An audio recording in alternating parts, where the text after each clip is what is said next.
We welcome back to our program Remzi Kulen, Ebru today's legal analyst, to talk with us about the latest immigration updates for business people and students. Thanks for joining us again today. Thanks for having me. Welcome back. Thank you. There is something that's affecting folks who want to immigrate. This fear of terrorism has the State Department cracking down on people using programs to enter here. How has that affected business people?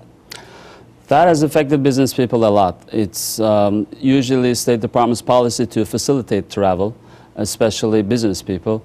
But after September 11, we see that people are scrutinized more carefully.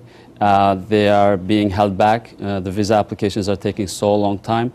And right now there are some initiatives to ease that process after 10, 11 years. Yeah, you said there's something new that people can actually, or entrepreneurs rather, was it? Yes. That they can...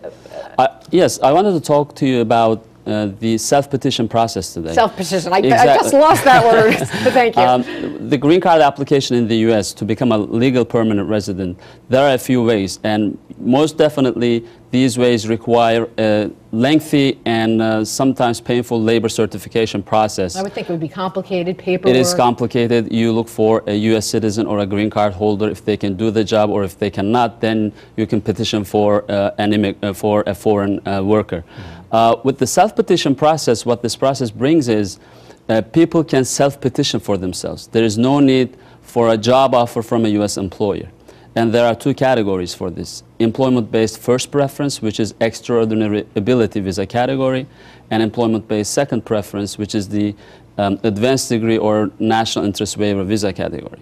In the first category, the person has to claim a national or international acclaim in the field of endeavor, whether it be arts, sciences, or business. And they obviously have to make some proof of that. Absolutely. The proof that is required are awards, membership in the professional organizations, scholarly articles written in the field, awards, recommendation letters from peers.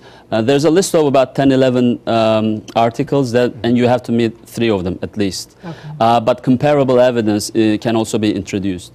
In the EB2 second preference category, you either have to have a master's degree or further, or you have to have an exceptional ability. Exceptional ability is easier to define and prove than extraordinary ability. So general people go with the EB2 category, it's easier. What is new with this EB2 category is the U.S. government right now allows entrepreneurs to self-petition for themselves. Up until now, this category mostly belonged to academicians, PhD, PhD workers, postdoctoral fellows, who prove that they have the work that they're doing is in the national interest of the U.S.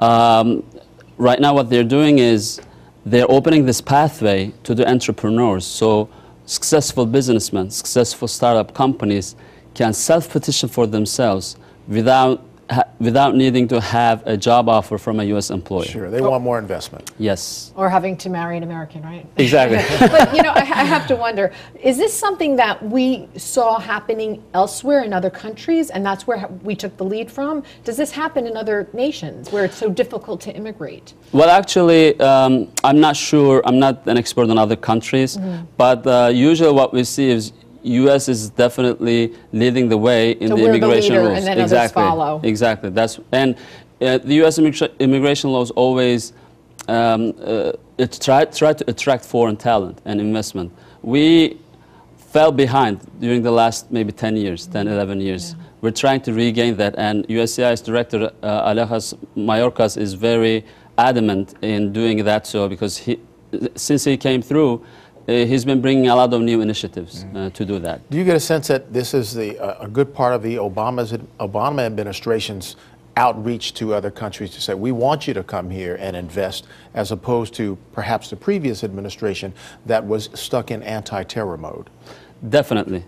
With the previous administration, we've seen more of a defensive side, where they were trying to protect the country.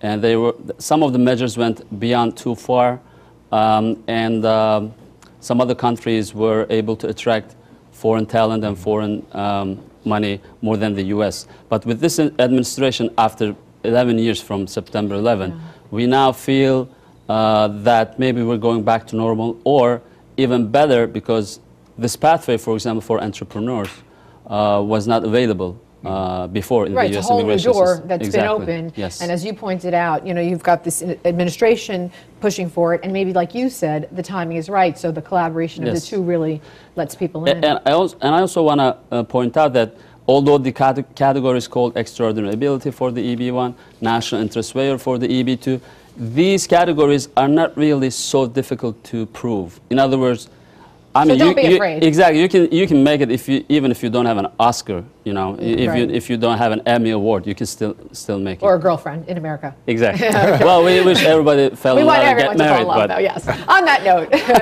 thank you for joining us. We know you'll be back. thank you so much.